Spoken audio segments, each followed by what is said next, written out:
என்னால நஷ்டமடைஞ்சவங்கன்னு இந்த ஊர்ல ஒருத்தர் கூட கையை நீட்டி சொல்லவே முடியாது. யாரா இருக்கீங்களா? எந்த தைரியமா சொல்லுங்க. சொல்லுங்க சார். Come out. நான் கேக்குறேன், இங்க எத்தனை பேரோட பசங்க வந்து ஸ்டேட் போர்ட் ஸ்கூல்ல படிக்கிறாங்க? எத்தனை பேரோட பசங்க வந்து சிபிஎஸ்இ ஸ்கூல் போர்டோட படிக்கிறாங்க? எங்கள்ட்டியா? எங்கள்ட்டியா? என்ன உன் பேச்சுல ஏதோ ஒரு சூட்சுமம் தெரியுது. எங்கள்ட்டியா? எங்கள்ட்டியா? எங்கள்ட்ட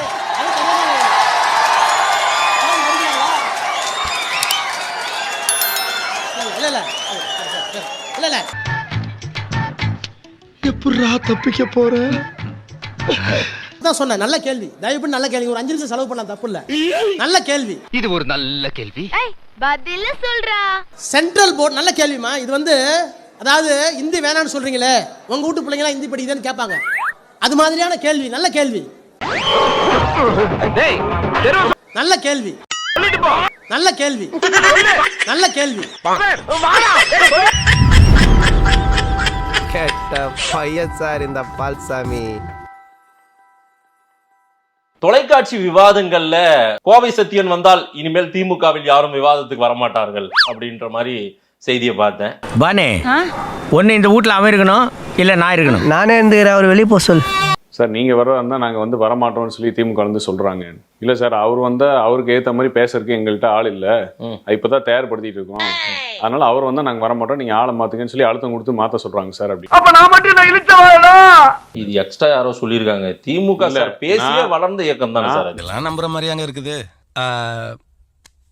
ஆரம்பத்தில் நானும் தான் நம்பினாதான் சோறு போடுன்னு தாத்தா சொன்னாரு, அதுல இருந்து நம்பிட்டேன். நான் என்ன சொல்றேன், சில நெறியாளர்களையும் நீங்க சம்பந்தப்படுத்தி பேசுறீங்க. இதுல சாயம் தான் ரொம்ப ஈஸியா பூசிடுறீங்க. இந்த விமர்சனம் எம்எல்ஏ இருக்கு. நான் சொல்றேன், என்னைய திமுக காரன் நீங்க பிம்பம் குத்திட்டு போனீங்கன்னா அது என்ன பாவனைன்னு எனக்கு ஒன்றும் புரியல. பட்டத்திலவரசன் மிக மிக நாகரிகமான விமர்சனம் தான். அது கூட வந்து சீண்டி பாக்குறீங்க வைக்கிறீங்க. மன்னர் பொம்மை முதல்வரோட நாகரிகமான விமர்சனம் என்ன இருக்க முடியும்? அத கூட வந்து நீங்க இதை பேசாதீங்க, இதை நீங்க சொல்லாதீங்க அப்படின்னா. அப்படிங்களா? ரொம்ப ரொம்ப சாரி சார். அப்படிதான் பேசுவேன், அப்படிதான் பேசுவேன். சரிங்க, அப்பா மகன் பேரன் கொள்ளு பேரன் வரும்பொழுது ஜனநாயகத்தில் மன்னராட்சிங்கிறத விட ஒரு நாகரிகமான விமர்சனம் அதை தாண்டி எப்படி வைக்க முடியும்? சரி, இப்ப ஜனநாயகத்தை காப்பாற்றுவோம் ஸ்டாலின் ஒரு அறிக்கை கொடுக்குறாருன்னா, கட்சியிலே ஜனநாயகத்தை காப்பாற்ற முடியல, அப்பா மகன் பேரன் கொள்ளு பேரன் போயிட்டு இருக்கீங்க. இதான்டா திமுக, இதான் திமுக. மறந்துடாத, திராவிட மாடல்னா என்னன்னு கேட்கறவங்களுக்கு இதுதான் பதில். உள்கட்சி ஜனநாயகம் இல்லாத இடத்துல போய் நீங்க எப்படி ஜனநாயகத்தை காப்பாத்தீங்க கேட்கறது வந்து நாகரிகமான விஷயம். அப்பா மகன் கொள்ளு பேரன் நீங்களா வரிசைப்படுத்தி எதையாவது சொல்லாதீங்க. மாமா கோவம் வந்துருச்சு, இனி அவர் மேல ஒரு அடி பட்டாலும் எரிமலை வெடிக்குண்டா. அப்புறம் விமர்சனம் நீங்க என்னது பாக்குறீங்க? எந்த திமுக என்ன சொன்னாலும் சரி சரி தள்ளாட்டிட்டு பேசாம போறது பேர் தான் நான் இதா ஜனநாயகம் சார். அவங்க பேரன் வந்தாங்க, கொள்ளு பேரன் எல்லாம் வந்தாங்க, நீங்க ஏன் சார் இப்படி இட்டுக்கட்டி பேசுறீங்க? சேலத்துல நடந்த மாநாடுல உதயநிதிக்கு பின்னாடி யார் உட்கார்ந்துருந்தா? அதே திமுக 40 வருஷம் 50 வருஷமா இருந்த ஆளு வெளியில உண்டியல் குலுக்கிட்டு இருக்கிறாரு. அதே சேலம் மாநாடுல வெளியில உண்டியல் குலுக்குறாரு. ஆனா உதயநிதியோட மகன் என்கின்ற ஒரே தகுதியில அவர் பையன் பின்னாடி உட்கார்ந்திருக்காரு. மாநாட்டு வாசல்ல என் பிள்ளை படிப்புக்கு உதவி பண்ணுங்கன்னு ஒரு நிர்வாகி கையேந்திட்டு கிடந்தார். அந்த கொடுமையை நீங்களே பாருங்க. ஆதி திராவிடர் அணியில நிர்வாகியா இருக்கிற இவரு தன் மகளோட படிப்பு செலவுக்காக மாநாட்டுக்கு வந்த உடன் பிறப்புகள் கிட்ட நிதியுதவி கேட்டுட்டு இருந்தாரு. அத வேற ஞாபகப்படுத்திட்டீங்க, நெஞ்சமெல்லாம் பொண்ணு அறக்கு தம்பி, மறக்க முடியல. தேர்தல் வாக்குறுதின்னு சொல்லிட்டு ஒரு கையெழுத்தில் நீட்டை ஒழிப்போம்னு சொல்லி இன்னைக்கு ஒரு கையெழுத்துல பஞ்சு மிட்டாய் ஒழிச்சு சாதனைங்கிறது விமர்சனம்.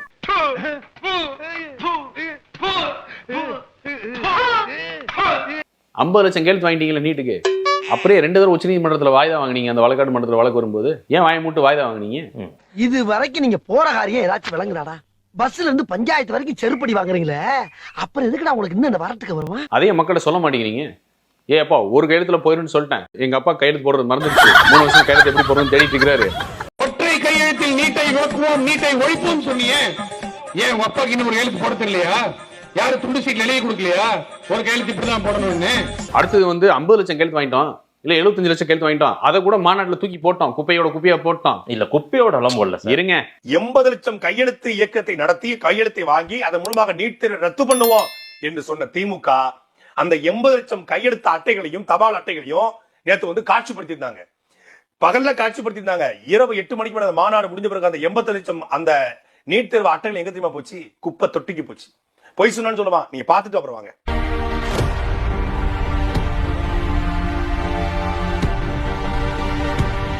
போட்டோம். எங்க சார் இருந்தாலும் போட்டாங்க? நீங்க எங்க போட்டாங்க? இருந்தாலும் இதெல்லாம் இருந்தும் கூட உச்ச நீதிமன்றத்துல வந்துச்சு. முன்னாடி முதல்ல போய் நின்று வாதாடணும்னு வரலாறு சொல்லுங்க. ஏன் மதேஷ் எவ்வளவு நாள் மக்களை ஏமாத்துவாங்க மதேஷ்? உங்கள ஒத்துக்குங்க. அப்ப ஐயா ஒவ்வொரு முறையில மன்னிப்புங்க, மன்னிச்சுங்க ஐயா, நான் வந்து வீரம் பேசிட்டேன், தேவையெல்லாம் போய் பேசிட்டேன், என்னால முடியல ஐயா, நானே எனக்கு நம்பர் 1 பட்டம் கொடுத்துட்டேன், அந்த பட்டம் போலின்னு எனக்கு இப்ப எல்லாருக்கும் தெரிஞ்சு வச்சே, வாங்கி என்னை காப்பாத்துன்னு சொல்ல. உங்க வீட்டு பிள்ளையா நினைச்சு எல்லாரும் என்னை மன்னிச்சிருங்க. ஏண்டா பண்றதையும் பண்ணிட்டு எங்க வீட்டு பிள்ளையாடா நீ? வீட்ல இருந்தா கூப்பிட்டாங்க உங்களுக்கு கோபாலபுரம் வீட்ல இருந்து, எதுக்கு எடுத்தாலும் போய் கோபாலபுரம் வீட்டுக்கு போயிட்டு இருக்கீங்களே. தேர்தல் அறிக்கை பின்னாடி பாருங்க மதேஷ். பிஜேபி எதிர்ப்பு மனநிலையில் அவங்க உறுதியா இருக்காங்க. தம்பி காமெடி வேண்டாம், நான் சொல்லிட்டேன். நானு காமெடி பண்ணாதேன்னு சொல்லியிருக்கேன் நானு. இன்னைக்கு பாத்தீங்கல்ல பட்ஜெட், ஓ பிரமாதம். தாய்மானவரான தமிழ் புதல்வன் முதலமைச்சர்னு போட்டிருக்காங்க. யார் நீயா? அது என்ன மாப்பு கொஞ்சம் கூட வெக்கப்படாம பேசிட்ட? குடிசை இல்லாத தமிழ்நாட்டை உருவாக்குவதற்காக 6 ஆண்டுகளில் 8 லட்சம் வீடுகள் கட்டும் கலைஞரின் கனவு இல்லம். ஏன் சிரிக்கிறீங்க? கலைஞரின் கனவு இல்லம். இதெல்லாம் யாராவது கேட்டிருந்தாங்கன்னா அங்க இருக்கிற பழைய செருப்பால அடிச்சிருப்பாங்க. கலைஞர் எல்லாத்தையுமே கலைஞர் பேர் வச்சுக்க வேண்டியது, வேற என்ன பண்ண முடியும்? சுயமா சொந்தமா யோசிக்கிறதுக்கு புத்தி கிடையாது. இது பிறந்ததுல இருந்தே இப்படித்தானா? மூளை வளர்ச்சி குறைவா? 1 லட்சம் மாணவர்களுக்கு கல்வி கடன்றாங்க. தேர்தல் வாக்குறுதியில கல்வி கடன் ரத்துன்னு ஒண்ணு வந்துச்சு. ஆமா, அதை பத்தி நம்ம பேசணும். ரத்தாகல இல்லீங்களே, நீங்களே கேட்டு தெரிஞ்சுங்க மதேஷ். கல்வி கடன் ரத்துன்னு நாங்களே மதேஷ், அது என்னாச்சுன்னு கேளுங்க. அதெல்லாம் ஒரு தொழில் ரகசிய ஐயாச்சாமி. அப்ப இதே தொழிலாத்தான் அலையிறியா நீ? இப்போ 1 லட்சம் மாணவர்களுக்கு நீங்க கடன் கொடுக்குறேன்னு சொன்னீங்க. ஆமா ஆமா. பல லட்சம் மாணவர்கள் கல்வி கடனை நாங்க ஆட்சிக்கு வந்த உடனே ரத்து பண்ணிடுவோம்னு சொன்னீங்க, அது என்னாச்சு மதேஷ்? நல்லா தான் மேம் பேசணும், அப்படியே வாழைப்பழம் மாதிரி பேசுவான் மேம். இவன் பேசுறத பார்த்தா எப்படியா பட்டவங்கள தான் உயிர்ந்துருவாங்க, பேசியே கவர் பண்ணுவான் மேம் இவன். 1 லட்சம் கோடி கடன்ல 2011 ஆட்சி கட்டில ஏறணும். ஆட்சி கட்டில விடும்போது 4,70,000 கோடி. 10 ஆண்டுகளாக 3,70,000 கோடி ரூபாய் கடன் வாங்கி சராசரியாக ஆண்டுக்கு 37,000 கோடி ரூபாய் கடன். நீங்க ஆட்சிக்கு வந்த 3 ஆண்டுகளை வாங்கி இருக்க கடன் எவ்வளவு மதேஷ்? 3,75,000 கோடி. நாங்க 10 ஆண்டுகளை வாங்கின கடன் நீங்க 3 ஆண்டுல வாங்கி முடிச்சிட்டீங்க. யாரை ஏமாத்துறீங்க மதேஷ்? இன்னும் எவ்வளவு நினைச்சிருக்கீங்க மக்கள் வந்து ஒண்ணுமே தெரியாம இருக்காங்கன்னு? நானே எத்தனையோ பேரை பாத்துருக்கேன்டா, ஆனா உன்ன மாதிரி வெறும் வாயில வடை சுருளா பாத்துலடா எங்க அப்பா. இவ்வளவு பயந்து சாகுது இந்த ஆட்சி, இவ்வளவு பயம். இத போயிட்டு ஒரு ஆட்சின்னு சொல்லி இது வந்து மட்டமான ஆச்சு, பொறம்போக்குல விடியாத ஆச்சு, மயில் மட்டாச்சானுங்களா, பொறம்போக்கு நாய்ங்களா, போய் சோத்துங்கடா பொறம்போக்குல உள்ள அவ்வளவு பேர் கஷ்டப்பட்டு இருக்காங்க. என்னடா புடுங்குறீங்க நீங்களா? ஓட்டுக்கு வரீங்களாடா, மயிரை புடுங்க, அம்மா தாயே ஓட்டு போடுங்க, நாங்க உங்களை புடுங்கிடுறோம். நீங்களா என்னடா புடுங்குறீங்க?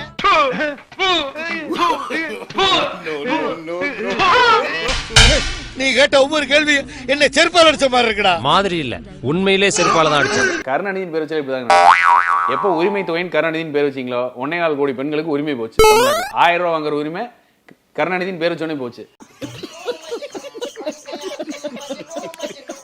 எப்போ இந்த கிளாம்பகத்துக்கு கருணாநிதியின் பேர் வச்சிங்களா அந்நிய முடிஞ்சு. கருணாநிதியின் பேரை சொன்னாலே போதும், தமிழ்நாட்டிலையும் சரி தமிழ் மக்களும் சரி எவனும் நிம்மதியா இருந்ததா வரலாறே கிடையாது. யூ டிராப் திஸ்டா மாட்டிக்க ஓடு, நல்லா இருக்கும், உனக்கு சூட்டா இருக்கும். வேற பால் வாங்கணும் மூக்குல மாட்டுறதுக்கு, அது மட்டும் வாங்கிட்டு வரேன். ஜோக்கர் திமுக மாதிரி ஒரு பொய் பேசி மக்களை ஏமாற்றக்கூடிய ஒரு கட்சி உலகத்துல நிம்மதியா பிறந்து வரணும். 520 தேர்தல் வாக்குறுதியும் போயினா, தேர்தல் வாக்குறுதியை தில்லா பொய்யா கொடுத்து மக்களை சந்திக்கிறது மட்டும் இல்ல, பொய்ய கூட உண்மையா சொல்லி மக்களை நம்ப வைக்கல அவர்களோட வல்லவர்கள் கிடையாது. நல்லா தான் மேம் பேசணும், அப்படியே வாழைப்பழம் மாதிரி பேசுவான் மேம் இவன் பேசுறத பார்த்தா எப்படியா பட்டவங்கள தான் உயிர்ந்துருவாங்க, பேசியே கவர் பண்ணுவான் மேம் இவன். நிதி வரலன்னா அப்புறம் சரி 8 லட்சம் கோடி கடன் வாங்கியிருக்கீங்க. அப்படி வாங்கி என்னத்தை அறுத்து தள்ளிட்டீங்க? கடனை வாங்கி ஆசியா பணக்காரர் பட்டியலிருந்து உலக பணக்காரர் பட்டியல் போன் கோல்மால்புரம் பண்ற அத்தனை அட்டூழியத்துக்கு இப்படிதான் முடிவு. வஞ்சிக்கப்படுவது தமிழக மக்கள் தான். ஒத்துக்கிட மனசு இல்லனாலும் மக்களை திரும்பி தூண்டி விட்டு உணர்வுகளையும் வாழ்வாதாரம் சொல்லி மக்கள் உணர்வுகளை தூண்டி விட்டு இப்படி ஒரு பொழப்பு நடத்துறதுக்கு எங்கேயோ போய் வேற ஏதாவது வேலையை பார்க்கலாம். திமுக இந்த ஈன பொழப்புக்கு பேசாம எங்கயாவது போய் ஊருக்கு போயிடலாம்ல. இன்னைக்கு வந்து அவரோட அதிகாரப்பூர்வ பக்கத்துல முரசொலியில உதயநிதி பேசுறாராம், பட்டத்தில் இளவரசர். அண்ணாவும் கலைஞருடைய 2 உருவமும் சேர்த்த ஒரே உருவம் தான் ஸ்டாலின் பேசிட்டாராம். அண்ணாவும் கலைஞருடைய 2 உருவமும் சேர்த்த ஒரே உருவம் தான் ஸ்டாலின்.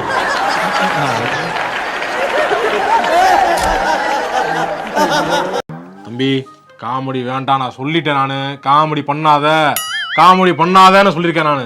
இந்த திட்டங்கள் இவர் செயல்படுத்திய திட்டங்களை பத்தி இந்தியாவே வியக்குதா? என்ன திட்டங்களை கிழிச்சாங்க 3 வருஷமா? ஒரு திட்டத்தை சொல்லுங்க. இந்த மக்களுக்காக, இந்த தமிழ்நாட்டு மக்களுக்கு ஒரு திட்டம் கொடுத்தாரு சொல்லுங்க. ஒண்ணுமே இல்லங்க. ஒண்ணுமே இல்லையா? ஒண்ணுமே இல்லாத உனக்கு எதுக்குடா வீடு வாசலே? வெக்கக்கேடு. இதை விட வெக்கக்கேடு என்ன தெரியுமா? நேரா போனீங்கல்ல உதயநிதி, போய் அவர் காலில் விழுந்தார்ல, பிரதமர் காலில் விழுந்தார்ல, அங்கிருந்து இங்கே வந்தார்ல கேலோ இந்தியான்னு. ஏன் அப்படியே மாநில உரிமைகள் தமிழ் பட்டனா கேலோ இந்தியாங்கிற பேரை வந்து விளையாட்டு இந்தியான்னு மாத்தி நடத்தி காட்டிக்க வேண்டியதானே? வாயில புண்ணா, வாந்தி வருதா, ஊமையா? அந்த மேடையில சொல்லியிருக்க வேண்டியதானே? எனக்கு மோடி கண்டாலும் பயம் இல்ல, யாரை கண்டாலும் பயம் இல்லைன்னு சொல்ல வேண்டியதானே? இடி கண்டாலும் பயம் இல்லைன்னு சொல்ல வேண்டியதானே? நம்ம யார் வம்புக்கும் போறது இல்ல, யார் தும்புக்கும் போறது இல்ல. நம்ம உண்டு, நம்ம சோழி உண்டுன்னு போயிடுது.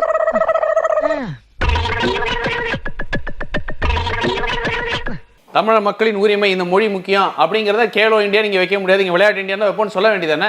மேடையிலே சொல்ல வேண்டியதானே? பாசிச அரசை ஒழிப்போம்னு சொல்ல வேண்டியதானே? இன்னார் தான் கோபால் சொன்னான்னா பின்னால எதுவும் பிரச்சனை வரும்னு யோசிக்கிறாங்க. என்னடா கோபால, அப்படித்தானே? எப்போ கஷ்டப்பட்டு 200 ரூபா முட்டு பாய்ஸ் இருக்காங்க தெரியுமா? 200 ரூபா உடன்பிறப்புகள் சொல்லி ஊப்பி 200 ரூபா ஊப்பி டெய்லி 200 ரூபா கூலி வாங்கிட்டு சோசியல் மீடியா கம்பிச்சு தராங்க தெரியுமா? அவனுங்களை மிஞ்சிற மாதிரி முட்டு கொடுக்குறாங்க தெரியுமா ஊடகம்? அந்த ஊடகம் என்னைக்கு தெரிஞ்சதோ அன்னைக்கு மக்கள் நம்புவாங்க. நண்பர்களே, வேற ஒண்ணு இல்ல, என்னடாச்சுன்னா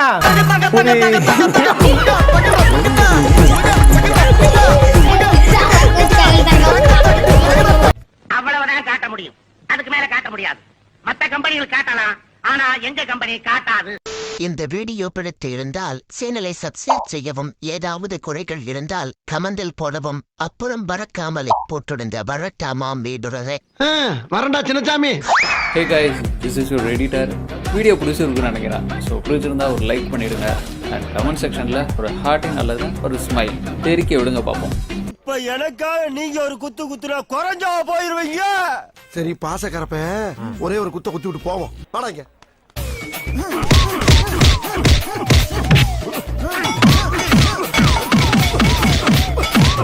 போதுமில்லடா, போடா.